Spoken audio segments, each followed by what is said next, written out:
di setiap tempat jenis setan tuh banyak. Yang populer 9.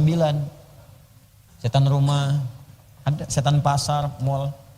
Setan, jangan dikira di tempat wudhu nggak ada setan, ada. Walhan namanya. Hati-hati yang namanya sama. Akhi, saya Yusuf. Kamu siapa? Walhan. Astagfirullah.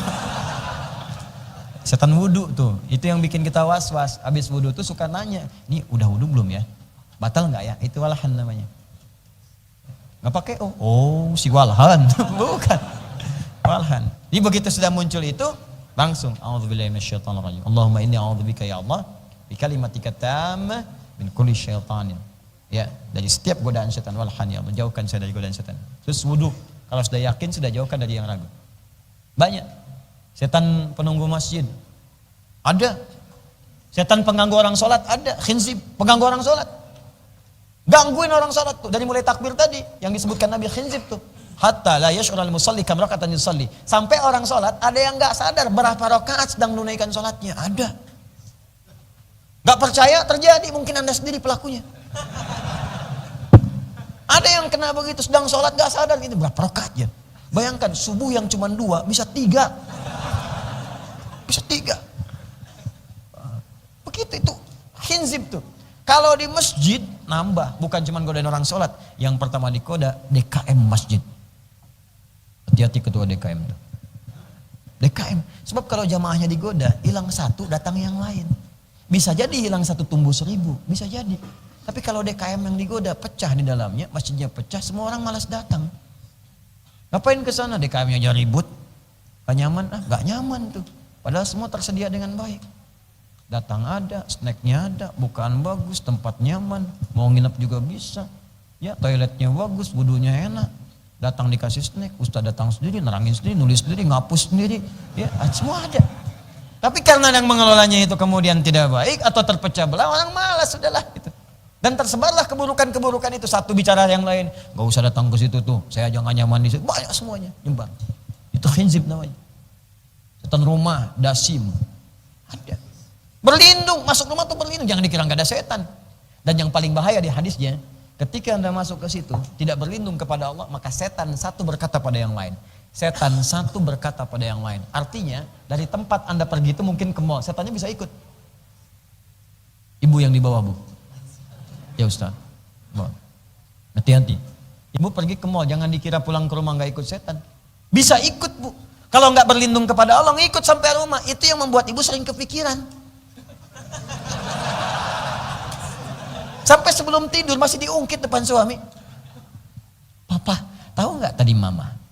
Waktu sama ibu-ibu itu Pak ya, jalan ke situ tasnya bagus banget Pak. Cuman nggak sempat beli.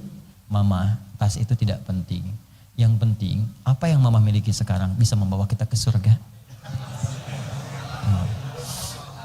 Catat.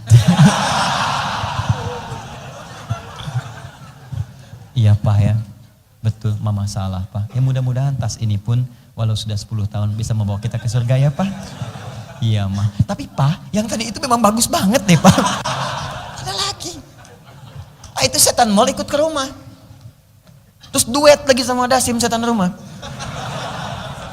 Apa tugasnya dasim setan rumah? Memecah belah kehidupan rumah tangga. Quran surah 2 ayat 102, yufarniquna bihi bainal mar'i wa zauji. Memecah belah suami istri. Gara-gara tas di mall bisa pecah tuh hubungan.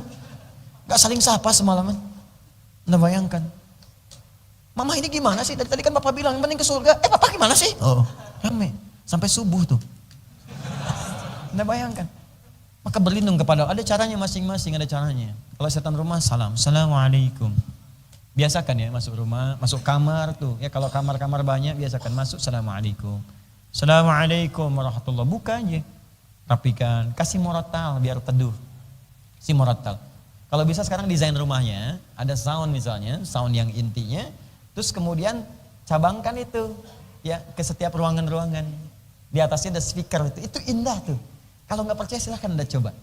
Nanti akan ada perubahan. Enak. Jadi tenang, masuk ruangan manapun ada tenang. Ya, kalau belum ada speaker itu, beli aja speaker aktif simpan di setiap ruangan. Jadi begitu Anda masuk, dia muternya 24 jam. 24 jam. Itu rasanya indah ke jiwa. Saya tuh pernah pulang tuh, dakwah malam-malam. Tengah malam saya pulang. Begitu saya masuk, hari itu saya belum baca Quran. Terus masuk ke situ, speaker itu berputar. Pas masuk ke satu suara. Saya diam sejenak, saya teteskan air mata tuh. Saya tunjuk. Saya lihat istri saya, anak saya sudah tidur. Saya bayangkan, saya bisa ikut kalian gak ke surga gitu kan. Khawatir kita itu kumpul di dunia tapi di akhirat terpisah. Pertama saya tunjuk speaker ini. Kamu dihisab juga enggak. Makhluk tiap hari 24 jam bisa baca Quran. Saya yang dihisab belum baca. Bil wudu kita, bil mushaf baca. Salat kita baca. Nikmat. Sampai menjelang subuh kita istighfar. Ingat dosa. Kamu speaker enggak dihisab, bisa baca. Saya yang dihisab kenapa enggak baca? Jadi ada suasana itu gitu di malam hari itu. Ada ketenangan dalam jiwa kita. Sesekali iseng antum matiin. Ada yang gelisah dalam jiwa.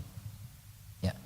Masuk, bacakan. Assalamualaikum. Saya biasanya mengajarkan pada anak-anak juga sejak dia usia 3 tahun bisa bicara, sudah mulai rajin, sudah mulai lucu. Saya kasih tahu. Anak saya yang besar sekarang 6 tahun dia, ya. Kakak nih masuk ruangan, ucapkan Assalamualaikum ya. Kalau enggak nanti ada setan, namanya Dasim, bisa mengganggu kakak nanti. Oh dia, siapa ya? Namanya siapa? Dasim. Masuk di ruangan. Masuk di ruangan langsung dibuka sama dia. Assalamualaikum Dasim.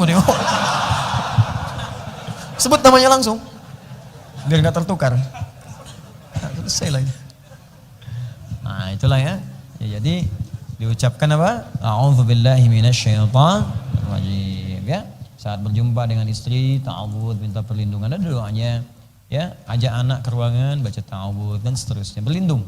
Masuk ke mall berlindung kepada Allah dari setan-setan yang mungkin bisa menggoda, mengarahkan pada yang buruk. Kan kita nggak tahu mana yang kelihatannya madu padahal ada racunnya. Mana yang kelihatannya haram, ini kan dibungkus dengan yang halal. Mana yang kelihatannya halal betul tapi ternyata dari hasil pekerjaan yang haram. Orang haram, dia punya pekerjaan besar, hartanya banyak, bikin mall, tapi hasilnya curian. Haram kan? Kalau Anda nggak berlindung, Anda nggak akan tahu masuk tempat itu halal apa haram. Masuk ke mall, ternyata itu hasil gusuran fakir miskin. Tanahnya digusur, bikin mall di situ. Banyak fakir miskin menangis karena terambil haknya di situ. Kalau Anda benar-benar peka, berlindung pada Allah. Begitu berlindung, hati Anda akan digerakkan. Jangan masuk yang ini, yang sana saja. Masuknya nggak enak, tiba-tiba pindah. Atau dibikin kejadian. Begitu masuk penuh, Anda pindah. Begitu masuk barang yang dicari nggak ada. Padahal kemarin ada, tiba-tiba nggak ada. Bisa jadi begitu. Allah arahkan pada yang baik. Itu nggak kasat mata gitu John. Ya. Kalau kasat mata kelihatan, tapi kalau nggak nampak susah. Ini kelihatannya sederhana teman-teman, tapi keberkahannya tinggi. Tinggi sekali. Nanti antum akan rasakan lah kalau sudah menikmati ayat-ayat itu. Jadi kalau Al-Qurannya sudah ada di dalam jiwa kita. Quran hadir dalam jiwa kita itu kenikmatannya nggak bisa diganti dengan apapun.